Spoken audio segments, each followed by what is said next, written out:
নমস্কার, কথাকুঞ্জ থেকে বলছি। তার ঘর পুড়ে গেছে অকাল অনলে। তার ঘর পুড়ে গেছে অকাল অনলে। তার মন ভেসে গেছে প্রলয়ের জলে। তার ঘর পুড়ে গেছে অকাল অনলে। তার মন ভেসে গেছে প্রলয়ের জলে। তবু সে এখনো মানুষের মুখ দেখে চমকায়। তবু সে এখনো মানুষের মুখ দেখে চমকায়। তবু সে এখনো মাটি পেলে প্রতিমা বানায়। এখনো সে মাটি পেলে প্রতিমা বানায়। বীরেন্দ্র চট্টোপাধ্যায়ের একটি কবিতা, বিখ্যাত কবিতা মানুষ।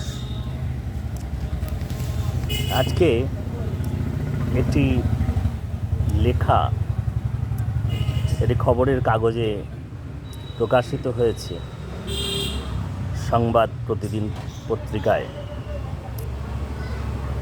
জীবন্ত কর্মশালা এই শিরোনামে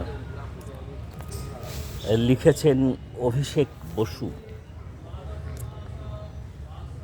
রথযাত্রার সামনে, আপনারা জানেন, সেই রথযাত্রা নিয়ে একটি চমৎকার গদ্য।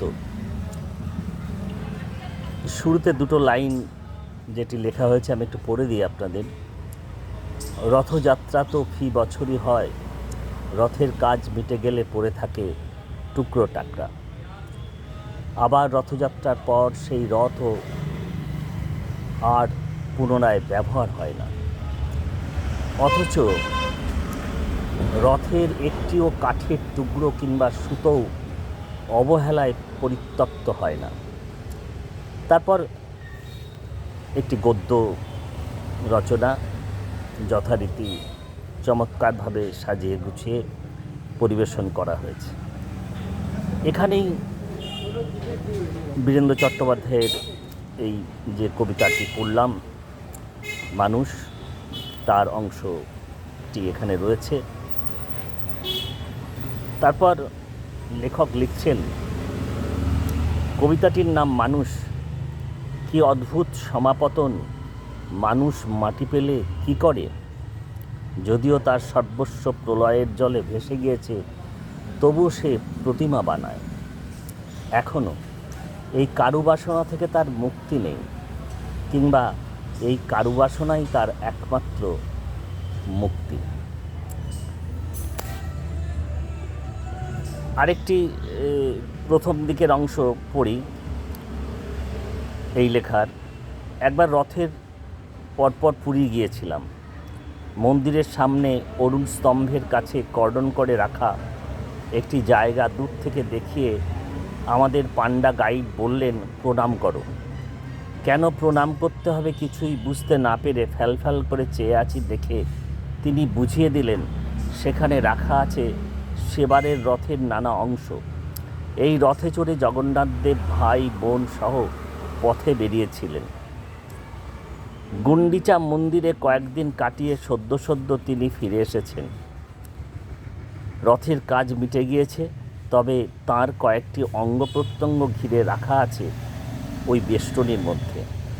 জগন্নাথের অঙ্গ স্পর্শ পেয়ে কাঠের রথ পবিত্র হয়েছে, তাই প্রণাম প্রাপ্য। কাছে গিয়ে রথের টুকরো টাকরার উদ্দেশ্যে প্রণাম তো করা গেল, কিন্তু তারপর পান্নামশাই যতই তাড়া দেন আমি আর সেখান থেকে নড়তে পারি না। আশ্চর্য শিল্পকলা, প্রযুক্তির প্রয়োগ, সেই সঙ্গে কাঠের কারুকাজ, খোদাইয়ের কাজ, রঙের কাজ তাক লেগে গিয়েছিল। পান্ডার তাড়া খেয়ে জায়গাটি ছেড়ে যেতে যেতে আফসোস হচ্ছিল, হায়রে, এই জিনিস ভেঙে ফেলা হয়। রথযাত্রা তো ফি বছরই হচ্ছে, একটু যত্ন করে রেখে দিলে পরের বছর রথটি তো আবার ব্যবহার করা যেত। না হয় একটু ঝেড়ে মুছে নেওয়া গেল,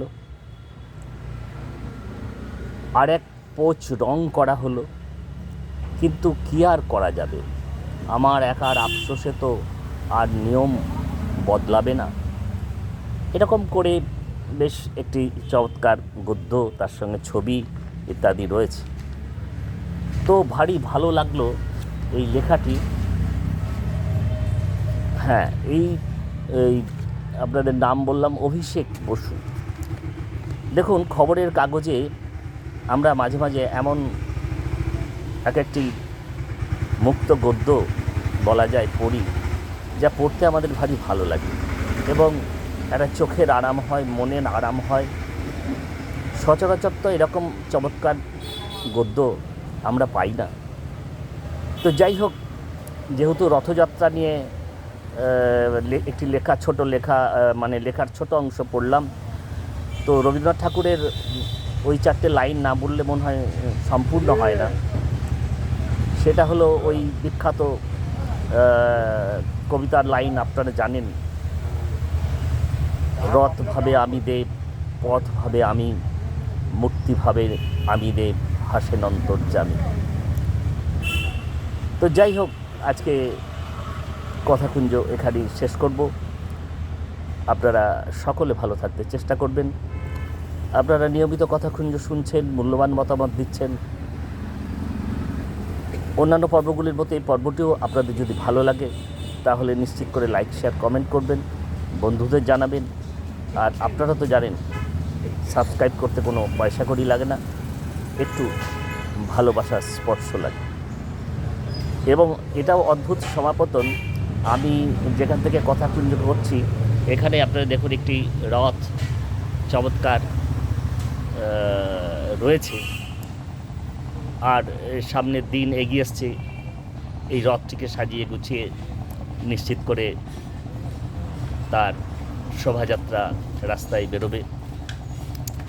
তো ঠিক আছে, আজকের কথাকুঞ্জ এখানেই শেষ করছি। আপনারা সকলে ভালো থাকতে চেষ্টা করবেন। অনেক ধন্যবাদ, নমস্কার।